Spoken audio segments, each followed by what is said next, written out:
Gaur gauean, lehen da biziko aldiz, 10 eta 4 izango da tribuaren berbak eta horren nagusi, gidari, aurkezle eta batez ere arima, Kike Amonarriz. Arratsaldeon. Arratsaldeon. Bueno, arratsaldeon, kadarrila. Ongi. Gizon honek ematen duen inbiria, izue. Gaur estrenatu behar du telebistako saioa, eta ze patxaroso, ze lasai. Ni lasai, Non erosten duzu patxada, Kike? Ez, gaur urduri. Gaur urduri?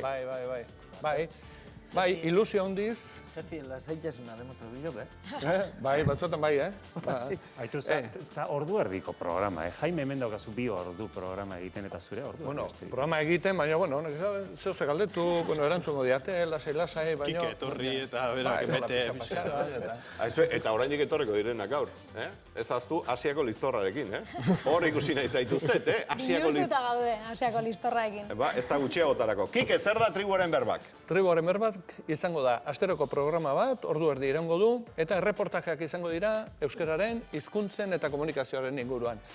Alde horretatik, saiatu garena da, programa oso bizi egiten, dinamikoa, eduki interesgarriekin, eduki deigarriekin, eta jendea harrapatu nahi dugu, bai, edukien bidez, baina baita ere ikusiko duenaren bidez. Ja, eta lehendabiziko saio honetan, gaurkoan, ze ikusiko dugu, Kike?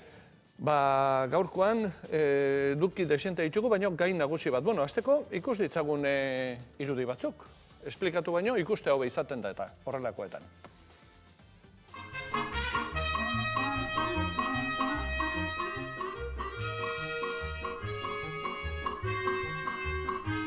Zein bederatzireun eta 98.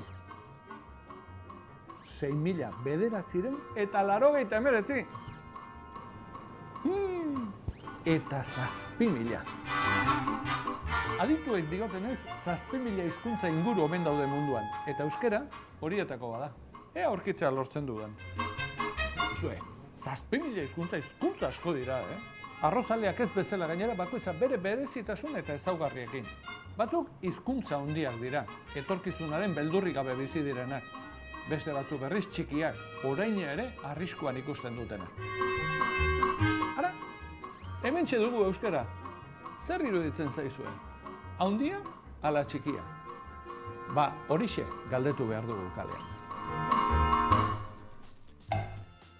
Horixe izango da galdera. Ze galdera polita. Bai, eta galdera izango da. 7.000 hizkuntza horien artean, euskara 0-tik 10 eskala batian, nun dago? Eta eskala horrekin atera ginen kalera, gaina eskala hori ere ekarri dugu. Ekarri duzu, bai. Garrantzian arabera edo... Iztun kopuruaren arabera. Iztun kopuruaren arabera. Eta eskala ekarri alduzu? Bai, hortze daukat. Batira, bagoazen. Publikoari galdetu dugu. Gaur gainera publiko zolarria daukagu, ze belaunaldien arteko uztarketa daukagu, Hemen gazte batzu dauzkagu, eskuinaldean, gure eskuinaldean. Batzuk gazteak eta besteak gazte Eta hemen ja oso xartuak. Bai, batzuk. Edozein kasutan, hau da zure eskala, Altxako zara, beira. 7.000 hizkuntza esan dugu daudela munduan. Mikrofono hartu jozu, senyora horri favorez. Eta 7.000 horien artean, hiztun kopuruaren arabera, 0-tik 10 nun dago euskara.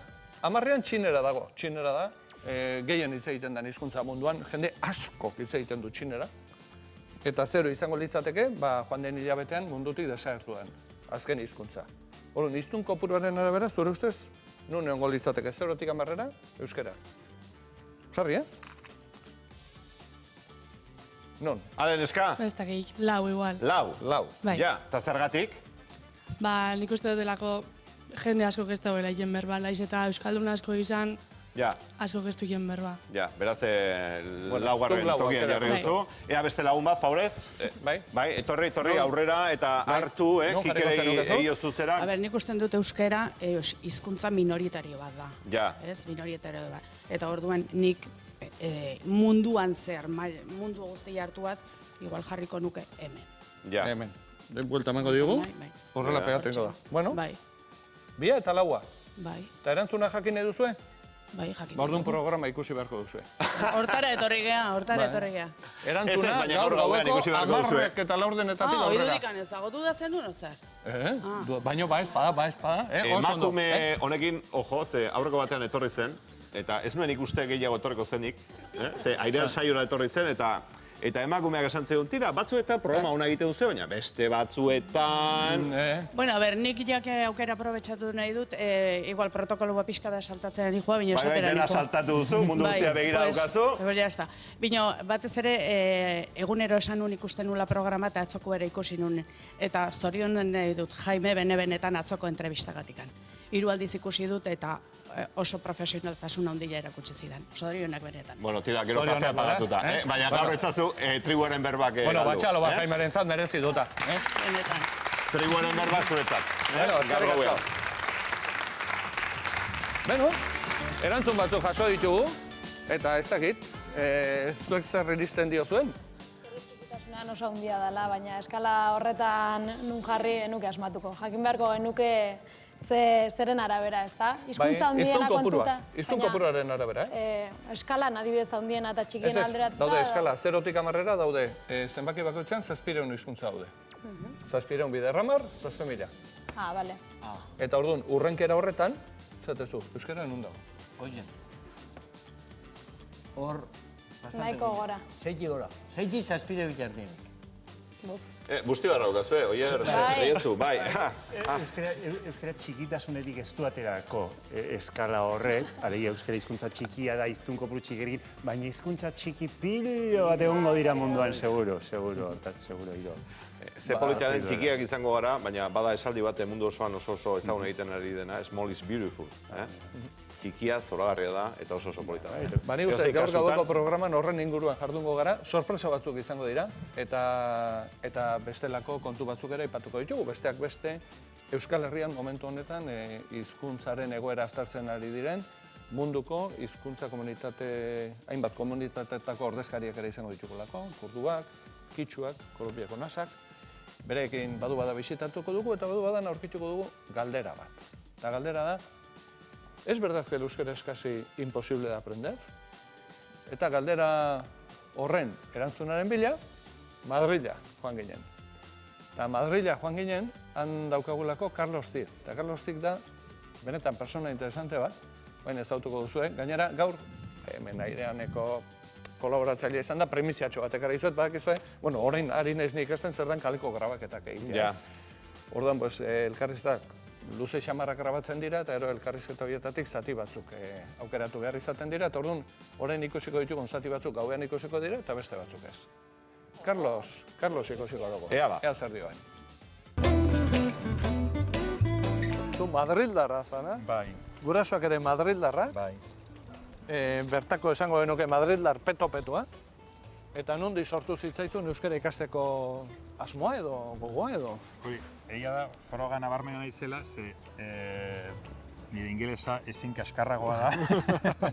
Nire frantsesa are kaskarragoa eta ordea izan naiz euskara ikasteko kapaz. Horrek zeo zer. Baita Ika ere? Ika ere egiten diat, bai.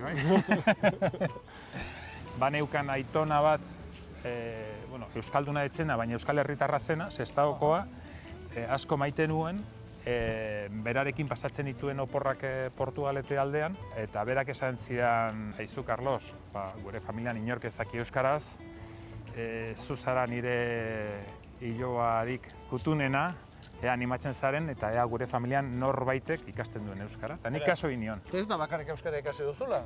Lan ere euskaraz egiten duzu, alabari ere euskaraz egiten diozu hemen Madrilen. Bai. Maitasuna tartean denean, dana lortzen da. Euskararen ganako eta nire aitonaren ganako maitasun horri esker, gogo handiz ikasi nuen eta horrek eman ziren aukera lana ere bilatzeko euskararen munduan. Eta horri esker, badaukat Madrildar alaba bat, baina zergatik egingo dion nik gaztelaniaz.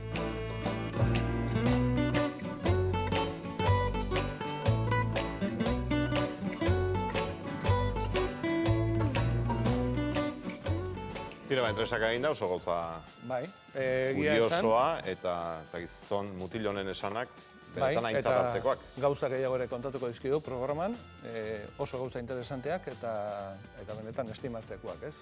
Ona ekartzeko moduko da, gertatzea bertan egiten duela lana, Madrilen. Baina, bueno, nik uste dute ona torren batean, gonbidatzeko moduko persona dela, ezin nuka. Eta beste zerbait ekarri aldi guzu? Beste mokadutxoren bat, bueno, edo? mokadutxo txiki bat, kolaborazioekin jarraitzeko ere, eta da, bihar ikamizkaren ekitalditxo bat izango dela Eibarren, ikamizka, Gaztezulo, Gipuzkoako Diputazioak eta Unibertsitateek elkarren artean egindako egitasmo berri bada, eta egitasmo horretan persona ezagunak biltzen dira gaztekin, eta denek konpartitzen dituzte euskararen inguruko beraien sentimentuak, pozak, arazoak, desengainuak. Alde horretatik iruditzen zait oso ekimen interesantea dela, bihar esan bezala Eibarren eta abenduaren 3an Irunen. Eta orain arte ikusitako ekimenak niretzat behintzat oso deigarriak izan dira batetik, eta norbait parte hartu nahi baldin badu, Gaztezuloren orrialdean sartu besterik ez du. Hortxe beraz, gaur gauean tribuaren berbak. Eta gero esango diguzue, gustatu zaizuen alez.